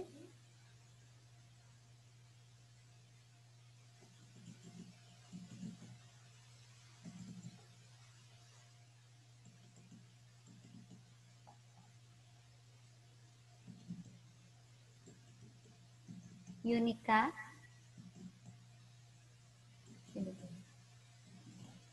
Ya, silakan Yunika. Udah kedengaran, Bu? Sudah. Dalam kata penghubung ada dua. Yang pertama ada konjungsi intra kalimat dan contohnya yaitu dan, tetapi, lalu. Terus yang kedua ada kata penghubung atau konjungsi antar kalimat yang contohnya yaitu akan, tetapi, oleh karena itu, dan demikian. Sekian, terima kasih. Oke. Oke, jawaban yang sangat bagus dari Yunika Adnani kelas 11 sampai ya. Oke. Itu menggunakan kata penghubung. Kata penghubung itu sama dengan konjungsi ya. Kemudian untuk mengurutkan kegiatan dan seterusnya selain itu ya. Kemudian berikutnya menggunakan kata keterangan untuk menyatakan rincian waktu. Menyatakan rincian waktu, tempat, dan cara yang akurat. Mengenai kata keterangan ini menggunakan rincian waktu, tempat, dan cara mungkin dari dulu sudah kalian pelajari dari kelas 10 bahkan dari SD. Keterangan waktu itu siang, malam, ya. Keterangan tempat di mana misalnya di sekolah, di pasar, dan lain sebagainya. Oke. Berikutnya memiliki tujuan yang informatif. Nah, siapa yang bisa menjelaskan apa maksud tujuan yang informatif seperti itu? Ada kata informatif. Ya, Astiti. Sudah kedengaran? Ya, silakan Sudah Astiti. kedengaran, Bu? Sudah. Tujuan informatif adalah memberikan atau menyampaikan informasi kepada pendengar tentang sesuatu yang akan diberikan. Memberikan informasi kepada pendengar tentang sesuatu yang ditulis. Ya, silakan diambil dulu. Ya, bagus sekali jawabannya. Tujuan yang informatif dalam suatu teks. Artinya, dalam teks tersebut memiliki informasi yang dapat disampaikan secara baik kepada pembaca ataupun pendengar. Itu informatif. Ya, informasi yang dapat diterima, informasi baik yang dapat diterima oleh pembaca ataupun pendengar. Nah, kemudian bersifat objektif. Ayo, siapa yang bisa membantu Ibu untuk menjelaskan bersifat objektif? Rizka? Sudah kedengaran, Bu? Sudah, silakan Rizka. Bersifat objektif artinya bersifat menurut fakta yang ada. Melihat sesuatu berdasarkan kenyataan, bukan berdasarkan pendapat diri sendiri. Udah, Bu. Oke, diambil dulu ya, Rizka ya. Bersifat objektif, artinya apa? Kalian membuat teks prosedur itu adalah tidak dipengaruhi oleh siapapun. Apapun yang kalian ingin jelaskan, itu yang dipaparkan dalam teks prosedur sesuai dengan objek yang kalian pakai. Ya. Ketika kalian memakai cara menghidupkan setrikaan, maka setrikaan itulah yang akan nanti kalian bahas. Objektif. Tidak sekarang ada setrikaan, kemudian di bawahnya tetapi ada cara membuat pisang gorengnya. Itu tidak benar. Oke, bersifat objektif, tidak memihak. Kalaupun dia adalah A, ya A ditulis. Kalaupun B, itu B yang harus ditulis. Ya. Oke, yang terakhir, ciri-ciri teks prosedur itu adalah terdiri dari banyak langkah. Benar. Karena apa? Prosedur, yang namanya prosedur itu berarti ada langkah pertama apa, prosedur pertamanya apa, kedua apa, ketiga apa, dan seterusnya. Banyak langkahnya. Ya, walaupun hanya 2 atau 1 itu disebut teks prosedur yang sederhana. Karena langkahnya hanya 1 ataupun 2. Pada dasarnya, teks prosedur itu langkahnya banyak. Misalnya cara membuat pisang goreng, tidak boleh langkahnya hanya 1 atau 2. Pasti lebih dari 1 ataupun 2 anak-anak. Ya, sudah paham? Sudah? Bisa Ibu lanjutkan? Oke. Itu ciri-ciri teks prosedur. Nah, sekarang macam-macam teks prosedur. Ya. Teks prosedur yang menjelaskan bagaimana sesuatu bekerja atau instruksi secara manual. Itu. Contoh apa? Cara menggunakan tape recorder. Bagaimana cara kalian menggunakan tape recorder? Ya. Kemudian ada teks prosedur yang menginformasikan aktivitas tertentu dengan peraturannya. Ya, dengan peraturannya. Misalnya cara memainkan game online, kan ada aturannya ya, pasti kalian tahu sendiri aturannya apa. Apa peraturan cara memainkan game online? Misalnya tidak boleh seperti ini, satu. Ibu sih kurang paham dengan game online, mungkin kalian lebih paham ya dengan game online. Ya, diselipkan dari kesibukannya untuk memainkan game, mungkin seperti itu. Kalau ibu sih nggak sempat untuk bermain game online. Ya, cara memainkannya mungkin aturannya harus seperti ini.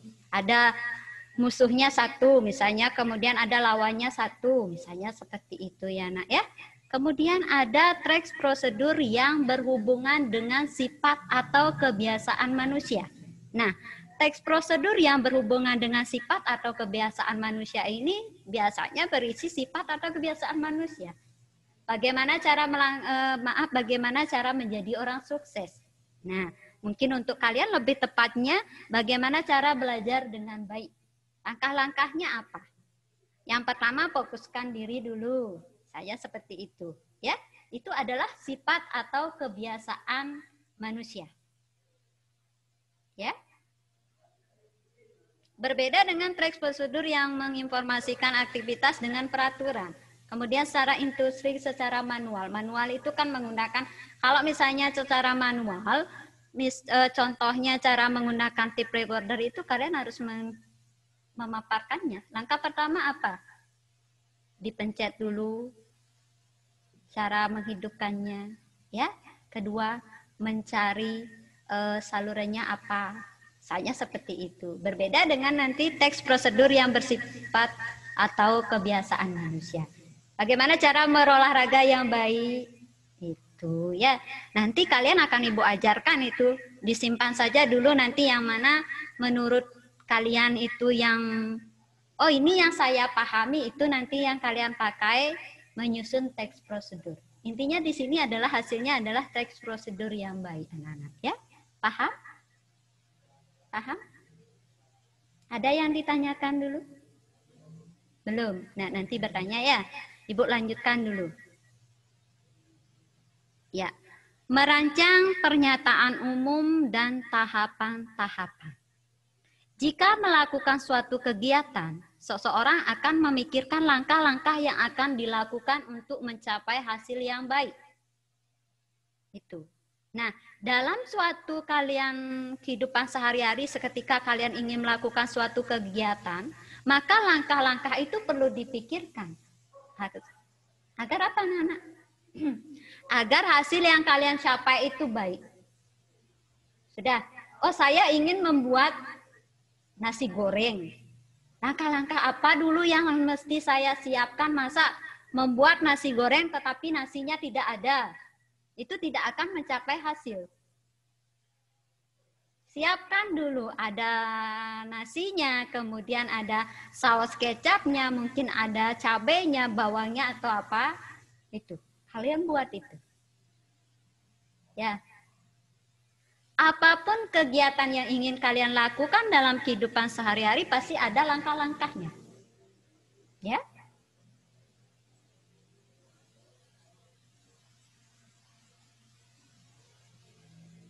Kemudian, ya, ini contohnya ya. Contohnya sudah Ibu berikan selain tadi, misalnya kalian memasak nasi goreng. Ini ada contoh langkah-langkah yang tidak dilakukan dalam memahami buku bacaan. Yang pertama, pilih buku yang paling disukai dan disesuai kebutuhan. Ya.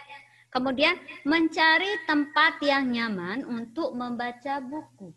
Itu termasuk langkah-langkah jika nanti kalian mencari atau membuat temanya adalah memahami buku bacaan. Itu misalnya judul teks prosedur kompleks yang ingin kalian buat. Ya? Kemudian yang ketiga, bertanyalah tentang hal-hal yang kurang dipahami dari buku yang dibaca. Jika misalnya kalian saat membaca, oh ada suatu informasi atau kalimat yang tidak dipahami, maka bertanyalah. Bu, jika misalnya begini, jika saya membaca buku sendiri, siapa yang saya tanya, Bu? Biasa, ada kamus. Kemudian sekarang yang lebih canggih itu ada Mbah Google. Ya, itu pakai mencari, apa sih artinya ini? Pasti didapatkan di sana. Kalian sudah lebih pintar tentunya ya. Kemudian yang keempat, diskusikan dengan teman dan guru isi buku yang dibaca. Setelah kalian membaca itu diskusikan, apa sih isi buku ini yang kalian baca tersebut. Itu artinya kalian memahami bacaan yang kalian baca. Ya, buku yang kalian baca. Kemudian yang kelima, simpulkan isi buku yang dibaca. Kalian mencoba menyimpulkan. Setelah membaca, bisa tidak saya menyimpulkan isi buku yang saya baca? Ya, kemudian yang terakhir adalah mencatat pokok-pokok pikiran yang terdapat dalam bacaan. Ya, itu. Mencatat pokok-pokok pikirannya. Ya, ya, Ibu lanjutkan. Ya, struktur teks prosedur kompleks. Yang pertama ada tujuan. Tujuan itu artinya hasil yang ingin dicapai. Ya, dalam kegiatan sehari-hari tentunya kalian harus memiliki tujuan jika ingin melakukan suatu kegiatan. Mengapa demikian? Agar apapun yang kalian lakukan, kegiatan apapun yang kalian lakukan itu ada makna. Ya, kemudian ada langkah-langkah. Nah, setelah kalian menentukan apa yang akan kalian kerjakan, kegiatan apa yang ingin kalian lakukan, kemudian kalian tentukan langkah-langkahnya. Jika kalian ingin menyusun, kalian pada saat tersebut ingin menyusun teks prosedur kompleks. Langkah-langkah itu tidak lain adalah suatu rangkaian cara yang akan dilakukan agar tujuan tercapai. Ya. Kemudian yang terakhir, ada penegasan ulang.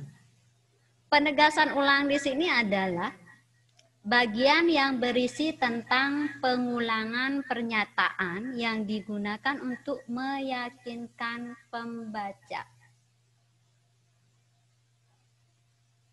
Nah, penegasan ulang ini tidak lain sama seperti simpulan.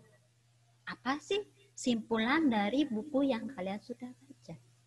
Kemudian, apa sih kesimpulan dari teks prosedur kompleks yang kalian buat? Misalnya membuat nasi goreng, ya, membuat pisang goreng, misalnya seperti itu. Simpulannya apa? Terakhir diisi. Jadi, membuat nasi goreng ataupun membuat nasi goreng adalah cara kegiatan yang dilakukan dalam kehidupan sehari-hari. Tentunya harus ada langkah dan bahan-bahan yang harus disiapkan. Seperti itu. Boleh, yang penting ada penegasan ulangnya. Meyakinkan pembaca, meyakinkan pendengar bahwa teks prosedur kompleks kalian itu adalah fokusnya di suatu ini. Pak. Dah? Oke. Oke. Sampai di struktur tes prosedur kompleks dulu. Ada yang bertanya? Silakan. Silakan. Ya. Siapa?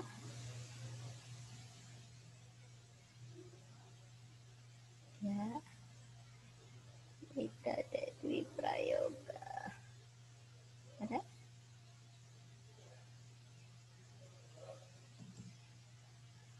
Ada, silakan.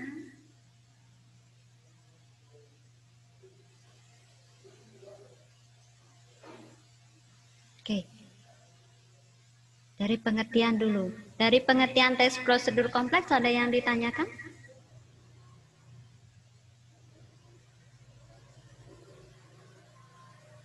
Nah, kalau tidak ada yang bertanya, Ibu yang bertanya ya. Dalam teks prosedur kompleks, ada 2 langkah atau 3 langkah yang mesti dicapai. Nah, contohnya sudah ada di slide Ibu ya. Selain ini, selain cara mengoperasikan setrika listrik, adakah contoh yang lain? Silakan. Ya. Silakan berikan contohnya. Contoh yang lain selain cara mengoperasikan setrika listrik. Oke, Bunga Widyasari.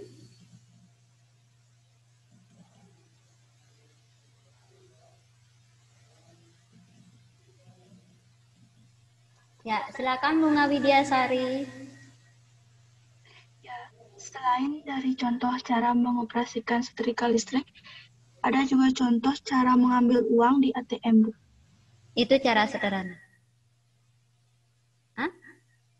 Maksud Ibu yang menggunakan prosedur yang sederhana? Oh, yang prosedur yang sederhana? Iya. Cara mengambil uang di ATM. Boleh? Apa saja itu? Langkah-langkahnya ya, Bu? Iya. Yang pertama masukkan, itu bukan sederhana, Bu. Bukan Lumayan. sederhana. Oh iya. Ya. Itu tidak tepat ya. Ibu yang meminta yang sederhana. Ya, cara mengoperasikan speaker listrik ya di unmute dulu ya. Kemudian, oke, siapa yang Gusti Ngurah siapa ya?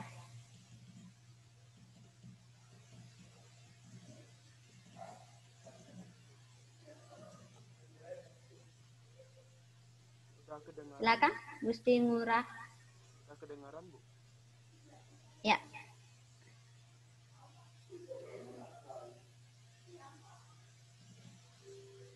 Nah lagi,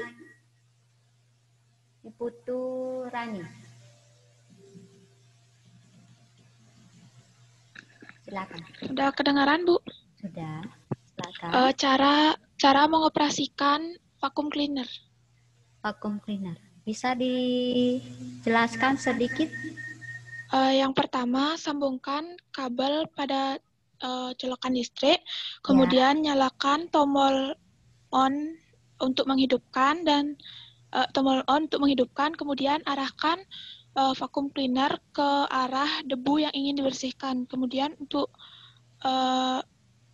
matikannya, tekan kembali tombol off. Oke, bagus sekali ya. Bagus sekali. Tadi contoh-contoh artinya kalian sudah memahami bagaimana cara membuat teks prosedur kompleks. Ya, untuk hari ini materi yang Ibu sampaikan cukup di sini dulu ya. Nanti akan Ibu sampaikan atau Ibu lanjutkan pada pertemuan berikutnya ya, karena waktunya juga sudah selesai. Ibu harap kalian tetap semangat belajar ya. Oke, akhir kata Ibu akhiri dengan Prama Santi. Om Santi Santi Santi Om. Terima kasih anak-anak ya.